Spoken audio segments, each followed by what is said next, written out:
There's been steady rain, light rain falling for about the last 10 or 15 minutes or so here in Le Mans. White flag is waving. Riders are now allowed to swap bikes. We're coming then now towards the pit lane entrance. We really need to see if anybody's coming into pit lane. Everybody looks like is coming into pit lane. Is anybody going to roll the dice? No, we have every single rider then into pit lane. This start has been aborted. It was just too wet to continue. Red flag due to excessive number of riders at the pit lane exit, which means we're into the quick start procedure, which will be applied. There's Brian Webber. Wet race has been declared. Which means you can change bikes at any moment. Pit lane is closed on our timing screen, so you're not allowed up pit lane on this sighting line. You have to go to the grid. Well, they are coming in. Antonio and Marquez are coming in. A few riders have gone round to the grid, but Alex Marquez, Brad Binder, Babbage Antonio, Marc Marquez and Pedro Acosta and others are coming up pit lane. That pit lane closed message is now gone from our timing screens, but we definitely saw some riders going round to the grid, but these are all changing back to slicks again. Any rider who leaves the grid and starts to warm up that from pit lane will start from their original grid position and then serve a double long lap penalty. Well, about 13 minutes later than what we'd envisaged, but we are finally going to get some race action here in MotoGP in Le Mans. A whole bunch of riders, including world champs leader Marc Marquez, are going to have to serve double long laps at some point in this Grand Prix. But finally, it's lights out and we're racing in MotoGP here in France, firing away on those slick tyres. His pole starter Fabio Quartararo. Fermin Aldeguer made a blistering start as well on the podium yesterday in the sprint, but it's Marc Marquez though that will lead on the outside. He goes, toughing it out on the brakes with Quartararo into the Dunlop chicane, but it's Marc Marquez that leads on those slicks. That's Bagnaia on the floor, knocked down by one of the KTMs into the Dunlop chicane. Bagnaia was already plummeting backwards on his wets, and he's now been taken down. At the front there, it's Quartararo that leads. He completes lap one, just over 0.6 of a second ahead of Marc Marquez. Oh, Quartararo. And Binder. Quartararo and Binder have gone down the final corner. Aldeguer now in for his bike change, which will promote, unless he comes in, Gian Antonio to the race lead. Oh, nasty one that for Binder going through that high-speed turn two. Aldeguer then back in to complete the, well, change bikes now, isn't he?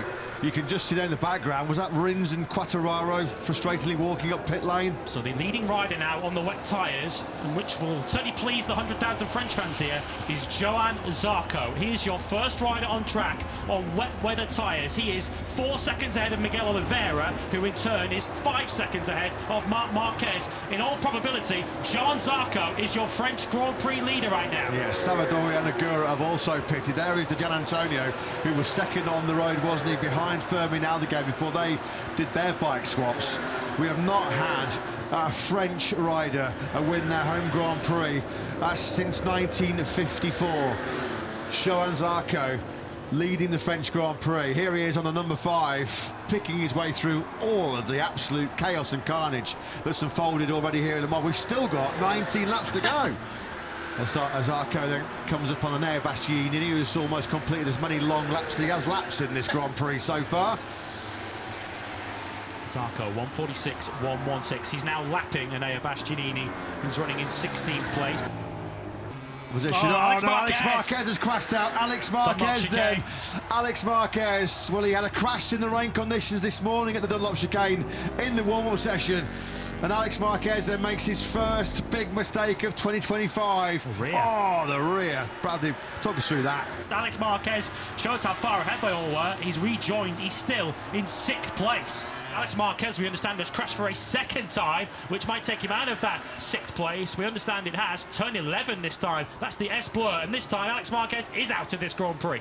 Yeah, he's had to call it a day. Aldeguer doesn't need to rush this. The rate at which he's caught Pedro Acosta, he can just pick his moment. The rear coming round there on Acosta as he flicks it left down towards the right of La Chapelle. And Fermin Aldeguer crawling all over the back of Acosta. You can see he's able to hold it so much tighter than that KTM, and he just drives past him on the way out of turn 6. Yeah, that was taking candy off a baby, wasn't it, as far as Aldeguer was concerned. So he then moves back up into the podium places. There's Johan Zarco then now. Into turn 12 he goes.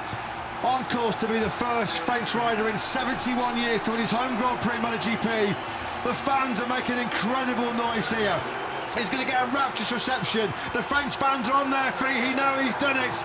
It is C'est Magnifique. It is Vive la France from Johan Zarco. He wins the French Grand Prix for the first time in over 7 decades. The French fans celebrate a homegrown winner in the Premier class.